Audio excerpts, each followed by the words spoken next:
பாகிஸ்தானில் இன்று காலை பிரகாசமாகத்தான் விடுந்திருக்கின்றது. ஆனால் மக்கள் அனைவரும் நேற்றைய இருண்ட நினைவுகளில் இருந்து மீள தடுமாறுகின்றார்கள். பள்ளிக்கூடங்களிலெல்லாம் மாணவர்கள் படுகொலை செய்யப்பட்ட அந்த மாணவர்களுக்காக பிரார்த்திக்கின்றார்கள். தற்பொழுது அந்த சம்பவம் நடந்த பள்ளிக்கூடத்தின் படங்கள் எல்லாம் கூட ஊடகங்களில் வர தொடங்கிவிட்டன. எல்லா இடங்களிலும் இரத்த கரையும் துப்பாக்கி சென்ற துவாரங்களும் தான்.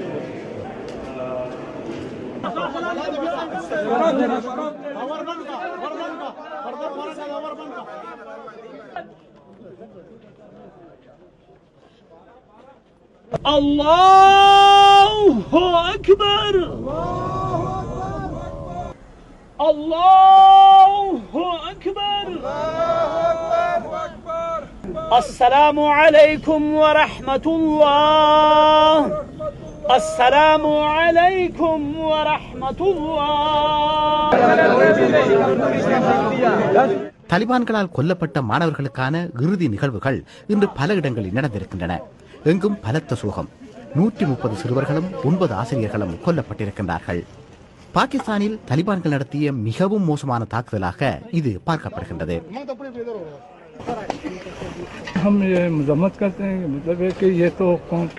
நாங்கள் இதனை கண்டிக்கின்றோம். பாகிஸ்தானின் எதிர்காலம் இந்த பிள்ளைகள் தான். அவர்கள் வெறும் மாணவர்கள்.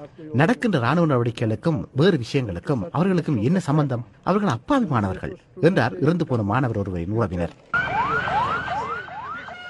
சுமார் 8 மணித்தியாலங்கள் நடந்த அந்த தாக்குதலில் மேலும் பலர் காயமடைந்திருக்கிறார்கள். பெஷாவாரில் அந்த பள்ளிக்கூடத்தில் இறந்தவர்களை பெரும்பாலானோர் வடமேற்கு பகுதியைச் சேர்ந்தவர்கள். They were firing. What did you do when the men came in and fired? I was hiding. அது ராணுவத்தால் நடத்தப்பட்ட பள்ளிக்கூடம். அதில் படித்த பல பிள்ளைகள் ராணுவத்தினரின் குழந்தைகள் தான். ஆனால் சிவிலியன்களின் பிள்ளைகளும் அங்கு படிக்கின்றார்கள். பாகிஸ்தானிய தலிபான்கள் இந்த தாக்குதலுக்கு பொறுப்பேற்றிருக்கின்றார்கள். தமது போராளிகளை இலக்கு வைத்து அரசாங்க படைகள் நடத்தும் தாக்குதலுக்கான பதிலடி இது என்று அவர்கள் கூறுகின்றார்கள். ஆனால் அவர்களது கூட்டாளிகளான ஆப்கானிஸ்தான் தலிபான்கள் கூட இதனை கண்டித்திருக்கின்றார்கள். பாகிஸ்தானில் 3 நாட்களுக்கு தேசிய தினத்தை பிரதமர் அறிவித்திருக்கின்றார். பாதிக்கப்பட்ட குடும்பங்களின் சோகத்தை தேசமும் பகிர்ந்து கொள்வதாக இந்த செய்தி கூறுகின்றது.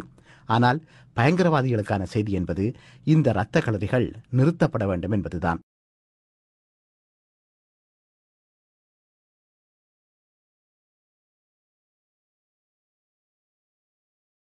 بسم الله الرحمن الرحيم والعاديات ضبحا. السلام عليكم ورحمة الله وبركاته. அன்பிற்குரிய சகோதரர்களே, பாகிஸ்தானில் பெஷாவர் நகரில் இராணுவம் நடத்தி வந்த ஒரு பள்ளிக்கூடத்தில் தலிபான் பயங்கரவாதிகள் உள்ளே நுழைந்து நடத்திய தாக்குதலில் 100க்கும் மேற்பட்ட குழந்தைகள் உட்பட ஏராளமானோர் படுகொலை செய்யப்பட்டிருக்கிறார்கள். காட்டுமிராண்டித்தனமான இதுபோன்ற செயல்களை தமிழ்நாடு தௌஹீத் ஜமாஅத் வன்மையாக கண்டிக்கிறது. ஏனென்று சொன்னால், அல்லாஹுடைய தூதர் நபிகள் நாயகம் ஸல்லல்லாஹு அலைஹி வஸல்லம் அவர்கள் கூறுகிறார்கள், எவன் ஒருவன் மனிதன் மீது இரக்கம் காட்டவில்லையோ அவன் மீது அல்லாஹ் இரக்கம் காட்ட மாட்டான் என்று நபிகள் நாயகம் ஸல்லல்லாஹு அலைஹி வஸல்லம் அவர்கள் குறிப்பிடுகிறார்கள். இன்னும் சொல்ல போனால், இதுபோன்ற அப்பாவி மக்களை கொன்று குவிக்கக்கூடிய, பச்சிலம் குழந்தை என்று கூட பார்க்காமல், ஏதும் அறியாத சிறுவர்கள் என்று கூட பார்க்காமல் படுகொலை செய்யக்கூடிய இதுபோன்ற செயல்களை இஸ்லாமிய மார்க்கமும் வன்மையாக கண்டிக்கிறது. எந்த அளவிற்கு கண்டிக்கிறது என்றால், இதுபோன்ற தீவிரவாத பயங்கரவாத செயல்களில் ஈடுபடக்கூடியவன் உண்மையான முஸ்லிம் கிடையாது என்று சொல்லக்கூடிய அளவிற்கு இஸ்லாமிய மார்க்கம் இதை கண்டிக்கிறது. நபிகள் நாயகம் ஸல்லல்லாஹு அலைஹி வஸல்லம் அவர்கள் கூறுகிறார்கள், அல் முஸ்லிமு மன் சலிமல் முஸ்லிமூன மின் லிசானிஹி வ யதிஹி. முஸ்லிம் என்றால் யார் தெரியுமா? எவன் ஒருவன் தன்னுடைய கரத்தினாலும் நாவினாலும் பிறருக்கு தொந்தரவு தராமல் தீங்கிழைக்காமல் இருக்கின்றானோ அவன்தான் முஸ்லிம் என்று நபிகள் நாயகம் ஸல்லல்லாஹு அலைஹி வஸல்லம் அவர்கள் குறிப்பிடுகிறார்கள். வெறும் தொழுவதினால் மட்டும் முஸ்லிமாகி விட முடியாது. ரமலான் மாதத்தில் 30 நாட்கள் நோன்பு வைத்து விட்டதனால் மாத்திரம் முஸ்லிமாகி விட முடியாது. லட்சக்கணக்கான ரூபாய்களை செலவழித்து ஹஜ் செய்து விட்டு வந்தால் மாத்திரம் முஸ்லிமாகி விட முடியாது. ஒரு முஸ்லிம் என்று சொன்னால் பிறருக்கு தன்னுடைய கரத்தினாலும் நாவினாலும் தீங்கு தராமல் இருக்க வேண்டும். அவன்தான் முஸ்லிம் என்பதை நபிகள் நாயகம் ஸல்லல்லாஹு அலைஹி வஸல்லம் அவர்கள் குறிப்பிடுகிறார்கள். இன்னும் சொல்ல போனால் இது போன்ற அநியாயமாக படுகொலை செய்யக்கூடிய அப்பாவி மக்களை கொன்று குவிக்கக்கூடிய காரியத்தை இஸ்லாம் எந்த அளவுக்கு கண்டிக்கிறது என்று சொன்னால், திருமறை குர்ஆனிலே இறைவன் குறிப்பிடுகிறான். 5வது அத்தியாயம் 32வது வசனத்திலே இறைவன் குறிப்பிடும் பொழுது, எவன் ஒருவர் அநியாயமாக ஒரு மனிதரை கொலை செய்கின்றாரோ ஃபகஅன்னமா கதலன்னாஸ ஜமீஆ, உலகில் உள்ள எல்லா மனிதரையும் கொன்ற குற்றத்திற்கு சமம். இறைவன் குர்ஆன்ல சொல்றான், ஒரு மனிதரை கொலை செய்தால் உலகில் உள்ள எல்லா மனிதரையும் கொன்ற பாவியாக இருப்பான் என்று அல்லாஹு ரப்புல் ஆலமீன் இதை கண்டிக்கிறான் என்று சொன்னால், இப்போ ஒரு மனிதரை கொலை செய்வதே இஸ்லாத்துல இருந்து எந்த அளவு குற்றம்? அந்த ஒருவரை கொன்ற குற்றம் மட்டும் அவனுக்கு வராது, ஒட்டுமொத்த உலக மக்களையும் கொன்ற குற்றம் வரும் என்ற அளவுக்கு இது வன்மையா கண்டிக்குது. அதே போன்று அநியாயமாக ஒரு உயிரை கொலை செய்தவனுக்கு, ஒரு மனிதரை கொலை செய்தவனுக்கு இஸ்லாம் மறுமையிலே எப்படிப்பட்ட தண்டனையை சொல்லுது தெரியுமா? அவனுக்கு நிரந்தரமான நரகம் என்றும் இஸ்லாம் சொல்லி காட்டுகிறது. அப்படிப்பட்ட அளவுக்கு கண்டிக்கக்கூடிய ஒரு மார்க்கம் இந்த மாதிரி ஒரு ஈனச் செயல்களை, காட்டுமிராண்டி தனத்தை இஸ்லாம் அனுமதிக்குமா? ஆனால் இன்று செய்யக்கூடியவர்கள் சில நபர்களை பார்த்தால் இஸ்லாத்தை பற்றி தெரியாமல் முஸ்லிம் பெயர் தாங்கிகளாக இருக்கக்கூடிய ஒரு சில நபர்கள் செய்யக்கூடிய இது போன்ற காரணத்தால் பாதிக்கப்படுவது யாரு? ஒட்டுமொத்த இஸ்லாமிய சமுதாயம் பாதிக்கப்படுகிறது. அதே போன்று இஸ்லாமிய மார்க்கமும் தவறான முறையிலே மக்கள் மத்தியிலே கொண்டு போய் சேர்வதற்கு இது வழிவகை செய்கிறது. இஸ்லாத்தினுடைய வளர்ச்சிக்கும் இது முட்டுக்கட்டையாக இருக்கிறது. இப்படிப்பட்ட ஒரு விஷயத்தை, இது போன்ற ஒரு கயவர்களுடைய தன்மையை நாங்கள் வன்மையாக கண்டிக்கின்றோம். இன்னும் சொல்ல போனால் இது போன்ற அப்பாவி மக்களை படுகொலை செய்யப்படுவதை இஸ்லாமிய மார்க்கம் எந்த அளவிற்கு தடுக்கிறது என்று சொன்னால், தீவிரவாதம் என்றால் உலக மக்கள் அனைவரும் ஏற்றுக்கொண்டிருக்கக்கூடிய, அனைவரும் அனுமதிக்கப்பட்ட ஒரு தீவிரவாதம் என்று சொன்னால் போர் என்று எடுத்துக்கொள்ளலாம். போர்க்களத்தில் எதிர்தரப்பில் உள்ளவர்களை உடைய உயிரை பறிப்பதை எல்லாருமே ஏற்றுக்கொண்டிருக்கிறாங்க. போர்னு சொன்னா அப்படித்தான் நடக்கும், மக்களை கொன்றுதான் தீரணும் அப்படிங்கறத எல்லாரும் ஏற்றுக்கொண்டிருக்கிறோம். ஆனால் இந்த போர்க்களத்தில் கூட சில நெறிமுறைகளை இஸ்லாம் சொல்லி தருது. போர்க்களம் கூட எப்போ செய்யணும் இஸ்லாம் சொல்லுகிறது என்று சொன்னால், வேறு தவிர்க்கவே முடியாத நேரத்திலே ஆட்சியாளர்களாக இருக்கக்கூடியவர்கள், ஆட்சியாளர்கள் தான் போரே செய்யணும், தனி எந்த ஒரு மனிதனும் சட்டத்தை கையில் எடுக்க முடியாது. அப்படிப்பட்ட ஆட்சியாளராக இருக்கக்கூடியவர்கள் வேற வழியே இல்ல, எதிரணியினர் தாக்குதல் நடத்த வருகிறார்கள், நாட்டின் மீது அநியாயமாக போர் செய்ய வருகிறார்கள், அது போன்ற நேரங்களில் தன் நாட்டு மக்களை பாதுகாப்பதற்கும் தன்னுடைய நாட்டு குடிமக்களையும் தன்னுடைய உடைமைகளையும் தன் நாட்டு மக்களுடைய உயிரையும் பாதுகாப்பதற்காக இஸ்லாம் போரை அனுமதிக்கிறது, வேற வழியே இல்லாமல் அனுமதிக்கிறது. அப்படி போர் செய்தா கூட அதில் இஸ்லாம் சொல்லி தரக்கூடிய நெறிமுறை என்ன தெரியுமா?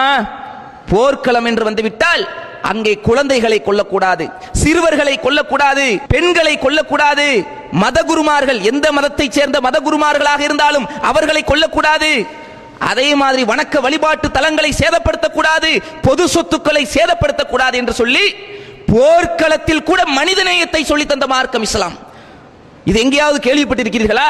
போர்க்களத்தில் யாராவது மனிதநேயத்தை யோசிப்பாங்களா, சிந்திப்பாங்களா, மனிதநேயத்தை பற்றி நினைத்து பார்ப்பார்களா? ஆனால் போர்க்களத்தில் கூட மனிதநேயத்தை சொன்ன மார்க்கம் இது போன்ற செயல்களை எப்படி ஆதரிக்கும்? அப்ப இது போன்ற செயல்களை செய்யக்கூடியவர்கள் முஸ்லிம்களாக இருந்தால் அவர்கள் உண்மையான முஸ்லிம்கள் இல்லை, வெறும் முஸ்லிம் பெயர் தாங்கிகள் என்று சொல்லிக் கொள்ளலாமே தவிர, தீவிரவாத செயல்களில் ஈடுபடக்கூடிய யாராக இருந்தாலும் சரி, அப்பாவி மக்களை கொன்று குவிக்கக்கூடிய யாராக இருந்தாலும் சரி, அவன் உண்மையான முஸ்லிம் இல்லை. அந்த அடிப்படையிலே நாங்கள் இது போன்ற செயல்களை செய்யக்கூடிய யார் செய்தாலும் தமிழ்நாடு தௌஹீத் ஜமாத் என்று சொல்லக்கூடிய இந்த சமுதாய பேரியக்கம் வன்மையாக கண்டிக்கும் என்பதை தெளிவுபடுத்திக் கொள்கிறோம். இன்னும் சொல்ல போனால் உங்களுக்கெல்லாம் ஒரு உதாரணமாக சொல்ல வேண்டும் என்றால், கடந்த அக்டோபர் மாதம் 15 முதல் நவம்பர் மாதம் 15 வரை இந்த போன்ற தீவிரவாத செயலுக்கு எதிராக, தீவிரவாதத்திற்கு எதிராக முஸ்லிம்களின் தீவிர பிரச்சாரம் என்ற ஒரு பிரச்சார களத்தை நாங்கள் கையில் எடுத்து ஒட்டுமொத்த சமுதாய மக்களிடத்திலும் அனைத்து சமுதாயத்தைச் சேர்ந்த மக்களிடத்திலும் இந்த பிரச்சாரத்தை நாங்கள் கையில் எடுத்து சென்றோம். இது போன்ற தீவிரவாதத்திற்கு நாங்கள் எதிரானவர்கள், உலக முஸ்லிம்கள் அனைவரும் தீவிரவாதத்தை எதிர்க்கக்கூடியவர்கள் என்பதை நாங்கள் பதிவு செய்திருக்கிறோம் என்பதை இந்த நேரத்தில் நினைவுபடுத்திக் கொள்கிறோம். அதே மாதிரி 2-3 மாதங்களுக்கு முன்பாக அல் கொய்தா என்று சொல்லக்கூடிய ஒரு தீவிரவாத அமைப்பு, ஒரு பயங்கரவாத அமைப்பு இந்தியாவில் கிளை துவங்குவதாக அறிவித்தார்கள். அந்த நேரத்திலே தமிழ்நாடு தௌஹீத் ஜமாத், தமிழகம், கேரளா, ஆந்திரா, கர்நாடகா மற்றும் மகாராஷ்டிரா போன்ற மாநிலங்களில் இந்த அல் கொய்தா பயங்கரவாதிகளை கண்டித்து இஸ்லாத்திற்கு எதிராகவும் இஸ்லாமிய வளர்ச்சிக்கு முட்டுக்கட்டையாகவும் இருக்கக்கூடிய இந்த அல் கொய்தா பயங்கரவாதிகளை இந்திய முஸ்லிம்கள் விரட்டி அடிப்பார்கள் என்று சொல்லி இந்தியா முழுவதும் பல்வேறு மொழிகளில் நாங்கள் போஸ்டர் அடித்து ஒட்டி இருக்கிறோம். அதையும் நினைவுபடுத்திக் கொள்கிறோம். அப்ப தீவிரவாதத்துக்கு எதிரானவர்கள் தான் நாங்கள் என்பதை இந்த நேரத்தில் தெளிவுபடுத்திக் கொள்கிறோம். இன்னும் சொல்ல போனால் நேற்று நடந்த இந்த சம்பவத்தையும் நாங்கள் வன்மையாக கண்டித்திருக்கிறோம். நேற்று எப்பொழுது இந்த சம்பவத்தை நாங்கள் கேள்விப்பட்டோமோ அந்த நிமிடமே அனைத்து கிளைகளுக்கும் நாங்கள் அறிக்கை கொடுத்திருக்கிறோம். இந்த சம்பவத்தை கண்டித்து அனைவரும் போஸ்டர் அடித்து ஒட்டுங்கள் என்று சொல்லி தமிழ்நாடு தௌஹீத் ஜமாத் இது போன்ற காட்டுமிராண்டித்தனமான பாகிஸ்தானிலே ஏதுமறியாத குழந்தைகள் உட்பட ஏராளமான மக்களை கொன்று குவித்திருக்கக்கூடிய இந்த தலிபான் பயங்கரவாதிகளை நாங்கள் வன்மையாக கண்டிக்கின்றோம் என்று சொல்லி போஸ்டர் அடித்து ஒட்டியிருக்கிறோம். அது இது போன்ற செயல்களை மீடியாக்கள் கவனத்திற்கு ஒரு கோரிக்கை நாங்கள் வைத்துக் கொள்கிறோம். என்னவென்று சொன்னால் இந்த தீவிரவாத செயல்கள் இது நேற்றைய தினம் இந்த சம்பவம் நடந்தவுடன் அனைத்து மீடியாக்களும் இதை மிக துல்லியமாக ஒளிபரப்பினார்கள். எத்தனை மக்கள் படுகொலை செய்யப்பட்டிருக்கிறாங்க, எவ்வளவு குழந்தைகள் பாதிக்கப்பட்டிருக்கிறது என்பதெல்லாம் காட்டினார்கள். அதை வரவேற்கத்தக்கக்கூடிய விஷயம்.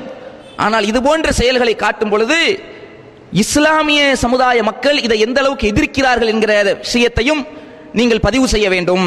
மீடியாக்களாக ஊடகங்களாக இருக்கக்கூடியவர்கள் முஸ்லிம்கள் இதை ஆதரிக்கவில்லை, முஸ்லிம்களே இதை எதிர்க்கிறார்கள் என்பதையும் நீங்கள் சேர்த்து பதிவு செய்தால் பிற சமுதாய மக்கள் மத்தியிலே இஸ்லாமிய சமுதாயத்தின் மீது இருக்கக்கூடிய வெறுப்புணர்வு குறையும், மத நல்லிணக்கம் ஏற்படும், சகோதரத்துவம் மிளிரும் என்பதையும் சொல்லிக் கொள்கிறோம். ஆக உண்மையான இஸ்லாமிய மார்க்கத்தை கடைபிடிக்கக்கூடிய யாரும் இது போன்ற தீவிரவாத செயல்களில் ஈடுபடவும் மாட்டான், அவன் ஆதரிக்கவும் மாட்டான். இஸ்லாம் என்பது அமைதியை போதிக்கக்கூடிய மார்க்கம், சமாதானத்தை போதிக்கக்கூடிய மார்க்கம். எந்த அளவுக்கு என்றால் வமன் அஹியாஹா ஃபக அன்னமா அஹியன்னாஸ ஜமீஆ. திருமறை குர்ஆன்ல அல்லாஹ் சொல்றான், ஒரு மனிதரை நீங்கள் வாழ வைத்தால் உலகில் உள்ள எல்லா மனிதரையும் வாழ வைத்தவர் போன்றவராவார் என்று இறைவன் சொல்லக்கூடிய அளவுக்கு மனித நேயத்தை போதிக்கக்கூடிய மார்க்கம் இஸ்லாம். ஆக இப்படிப்பட்ட இஸ்லாத்துல இது போன்ற ஈனச் செயல் செய்வதற்கு, காட்டுமிராண்டித்தனமான தீவிரவாத பயங்கரவாத செயல்களுக்கு இஸ்லாத்தில் கடுகளவும் அனுமதி இல்லை. இது போன்ற செய்திகளை நாங்கள் வன்மையாக கண்டிக்கக்கூடிய இது போன்ற செய்திகளை மீடியாக்கள், ஊடகங்கள் இதையும் நீங்கள் உலக மக்களுக்கு எடுத்து சொல்ல வேண்டும் என்று கோரிக்கை வைத்ததாக இந்த உரையை நிறைவு செய்கிறேன். அஸ்ஸலாமு அலைக்கும் வரஹ்மத்துல்லாஹி வபரகாத்துஹு.